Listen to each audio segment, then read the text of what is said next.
Sang dosen sepak bola yang bikin lawan pusing, bukan karena skill, tapi karena mikir, di dunia sepak bola yang makin hari makin mirip reality show, datang satu sosok yang tenangnya bisa bikin penonton ketiduran, tapi sayangnya, yang ketiduran justru lawan mainnya. Ini bukan Messi, bukan Ronaldo, tapi ini Xabi Alonso, pria yang lebih mirip dosen matematika, tapi ternyata jago ngeracik kemenangan. Dia nggak pernah salto, nggak pernah skill sambil ngunyah permen, apalagi selebrasi pakai backflip. Tapi dia bisa bikin satu stadion terdiam. Cuma dengan satu operan. Lahir di Basque, bukan di tempat les dribbling Xabi Alonso, lahir di Tolosa, daerah Basque, tempat orang-orang lebih suka ngobrol taktik daripada nonton sinetron. Sejak kecil, dia udah terbiasa dengar strategi pressing di meja makan. Ayahnya legenda Spanyol. Ibunya mungkin satu-satunya yang bisa ngalahin Xabi dalam debat soal formasi. Di saat bocah lain ngoleksi kartu Pokemon, Xabi udah ngoleksi cara memotong jalur passing. Dan waktu anak-anak main bola sambil teriak, "Gol!" dia justru teriak, "Perhatikan transisi defensifnya, bro. Di Real Sociedad, dia nggak jadi idola karena nyetak gol, tapi karena bikin pemain lawan kelihatan seperti lagi coba buka, gembok pakai sendok. Umur 21, udah jadi kapten." Padahal waktu itu, gue umur 21 masih bingung buka toples Nutella Xabi bukan pemain yang bikin fans teriak, tapi bikin pelatih lawan frustrasi, buka taktik cadangan, lalu nyerah pakai mode panik. Dari si kalem, jadi pahlawan Istanbul. Tahun 2004, dia nyebrang ke Inggris. Bukan buat belajar bahasa, tapi ngajarin Premier League cara berpikir. Rafa Benitez, ngeraciknya jadi pengatur tempo yang bikin bola kayak magnet, dan lawan kayak kertas bekas. Di Istanbul, penjual jersey Milan udah siap bonus. Tapi Xabi, dia masih kalem, kayak lagi nyusun skripsi. Lalu, comeback paling gila sepanjang sejarah pun terjadi. Nggak masalah, dicocor ulang. Karena kata Xabi, kadang hidup kayak bola, mental dulu baru masuk. Keramaian superstar Madrid itu kayak konser rock. Semua pengen jadi vokalis.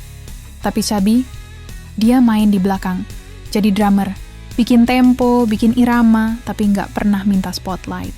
Di tim yang isinya ego gede-gedean, dia malah jadi juru damai. Saat Ronaldo sibuk nyari kamera, Xabi sibuk nyari ruang kosong. Saat Benzema megang bola, Xabi udah tahu siapa yang bakal terima 2 detik kemudian. Dia kayak Google Maps buat bola. Tapi Madrid nggak selalu ngerti caranya mencintai pemain kayak gini. Nggak ada pesta perpisahan megah. Nggak ada spanduk gede. Mereka lebih suka pemain yang bikin clickbait. Tapi Xabi, dia pergi dengan anggun. Seperti kutipan favoritnya. Yang tenang tak butuh tepuk tangan, cukup lihat hasil akhirnya. Guru diam yang mengajar tanpa teriak. Waktu pindah ke Bayern, banyak yang kira dia udah selesai. Ternyata, dia baru mulai kuliahkan Bundesliga. Bersama Guardiola, 2 otak bertemu. Dan hasilnya, Jerman belajar bahwa operan bisa lebih kejam dari tekel 2 kaki. Xabi nggak lari kencang, tapi dia selalu lebih dulu. Karena dia tahu kemana bola akan pergi, bahkan sebelum bola itu tahu. Dosen balik ke kelas selesai main, Xabi nggak pensiun gaya-gayaan. Dia ambil lisensi. Ngelatih Real Sociedad B, nggak banyak bicara, tapi hasilnya berbunyi. Lalu datanglah tawaran dari Bayer Leverkusen, klub yang lebih sering jadi pelengkap Bundesliga. Dan dalam waktu singkat, Xabi ubah mereka jadi monster, invincible. Bersama Leverkusen, nggak ada superstar, nggak ada budget belanja ala Sultan, cuman ada sistem, kerja tim, dan satu otak dingin di pinggir. Lapangan musim 2023-24, Leverkusen juara Bundesliga pertama mereka tanpa kekalahan. Klub yang dulunya bahan meme, sekarang jadi bahan studi kasus. Dan Xabi, dia nggak salto, nggak sujud syukur gaya Neymar, dia cuma senyum. Karena buat dia, kemenangan itu bukan letusan, tapi proses. Xabi Alonso, saat sepak, bola jadi filsafat. Di era di mana pemain lebih sering update story daripada update passing, Xabi Alonso tetap jadi bukti bahwa mikir itu keren. Dia bukan selebriti. Bukan juga motivator yang ngomong pakai mikrofon nirkabel. Tapi di ruang ganti, suaranya kayak Google Translate buat kemenangan. Kalau sepak bola itu seni, maka Xabi adalah pelukis yang pakai rumput sebagai kanvas.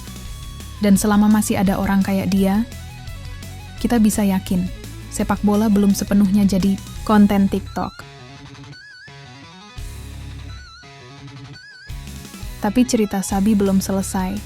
Justru sekarang, kita lagi duduk di kelas besarnya. Karena Leverkusen cuman awal. Banyak yang bisik-bisik, dia bakal ke Madrid. Dan saat itu tiba, wahai dunia, siap-siap aja. Karena begitu Xabi Alonso jadi pelatih Real Madrid, pertanyaannya bukan lagi siapa yang nyetak gol. Tapi, kenapa build-up-nya bisa sedalam itu? Bayangin aja, ruang ganti Real Madrid kayak ruang sidang tesis. Pemain datang bukan bawa sepatu baru, tapi bawa catatan passing lanes. Toni Kroos aja sampai bilang, saya belajar dari Xabi. Padahal, Kroos itu bukunya taktik udah lebih tebal dari kamus Oxford. Dan kalau Xabi ke Premier League, waduh, Mikel, Arteta bakal ngajak diskusi sampai lupa kick off. Guardiola bakal salaman sambil bisik, saya bangga sama kamu nak. Tapi hati-hati, klub-klub gede. Karena Xabi itu bukan pelatih yang bisa digoyang hasil. Dia lebih peduli sama identitas. Sama prinsip. Sama narasi besar di balik permainan. Itu sebabnya dia jarang marah-marah di pinggir lapangan. Karena semua udah dia rancang dari hari Selasa. Dia bukan motivator ala TikTok yang teriak-teriak, ayo kerja keras. Dia lebih kayak dosen yang nyodorin diagram dan bilang, kamu gagal bukan karena kamu jelek, tapi karena kamu keluar dari shape.